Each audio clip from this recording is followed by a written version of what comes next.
Good morning, friends. Thank you so much, Pastor Smith and Anastasia, for organizing this wonderful meeting this morning. And thank you for all my colleagues here and for all the beautiful words that have been said this morning. I am Halim Shukair. I was born in Beirut, Lebanon. I lived most of my life in a civil war. The civil war in Lebanon that started in 1975 until 1991. So I am talking about the wounds that the war created. Living in a war and seeing dying people on the streets and houses burn, and the hatred that will come from the war and the fear. War is not a solution, my friends. When you see your country has been destroyed every day, it was destroyed by the Lebanese itself, and then it was destroyed by all the forces around Lebanon. When you see your beloved ones dying, when you are in a high school and your best friend died because of the hatred, because of we were playing together and we went home to have lunch. I was able to open the door of our house, but he didn't survive because a bomb was fell in his backyard and he died.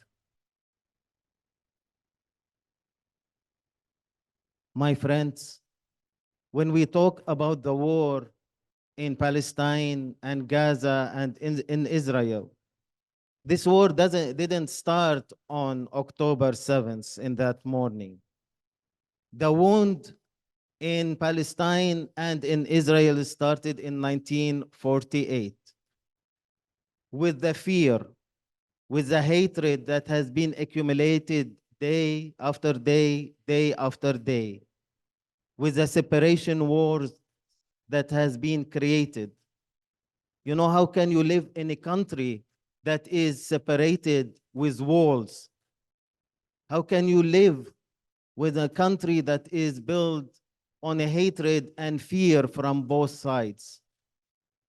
I will share with you a story. When I was 13, my father took me in Beirut to a place. In Beirut, there is a stone. On that stone, it is written the distance from Beirut to Jerusalem is around 400 kilometers. That is 250 miles. And he looked at me and he said, Halim, I wish one day that you will be able to drive from Beirut directly to Jerusalem. I've done always with and driving. He was able to drive until 1970 when all the borders were closed between Lebanon and Israel.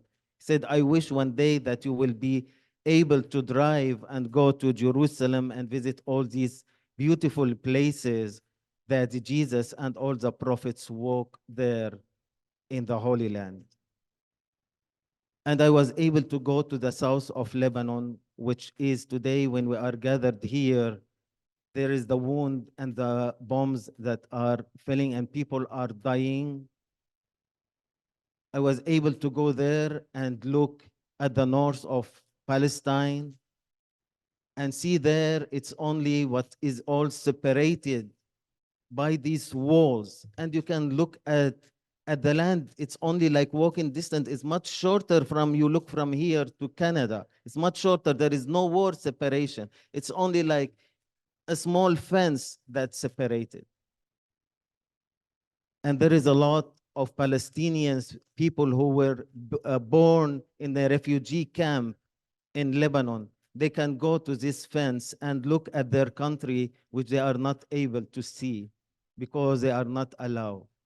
Imagine that you can only look at your country, but you are not allowed to go there.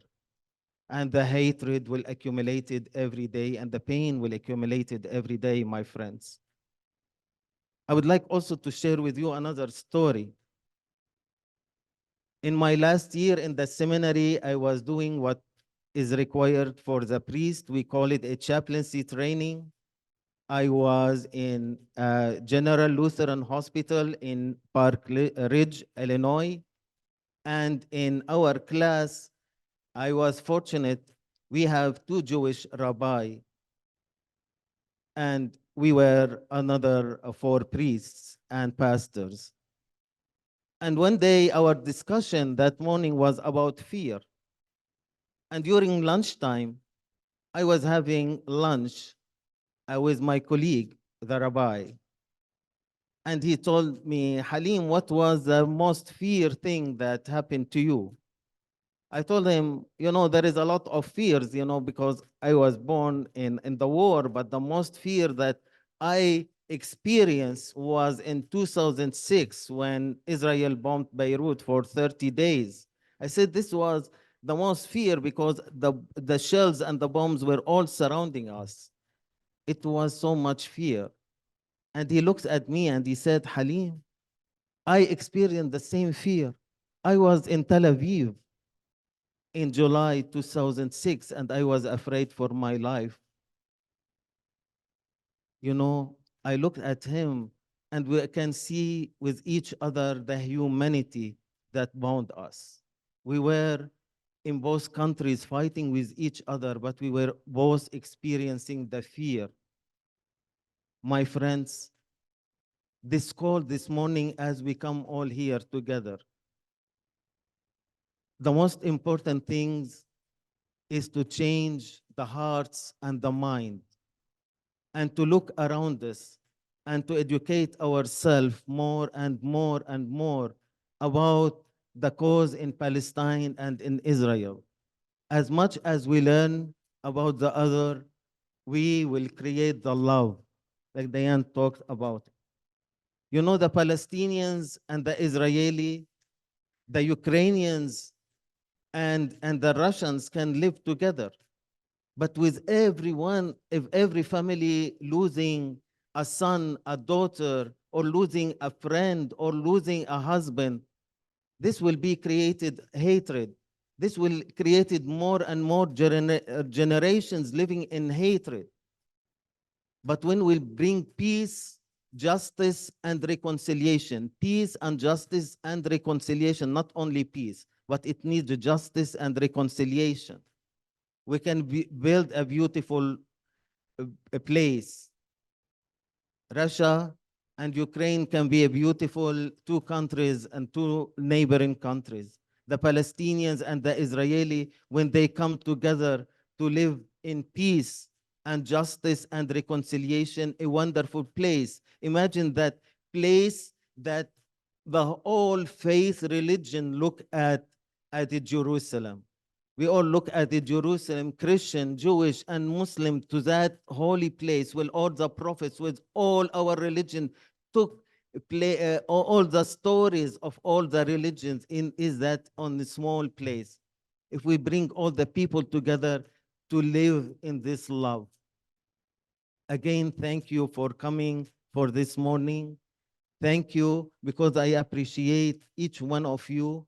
You will be ambassadors in your families, in your school, with your friends, and tell them how much important when we come together and live with love. Love and peace and reconciliation is our way to build a beautiful world together. And thank you so much.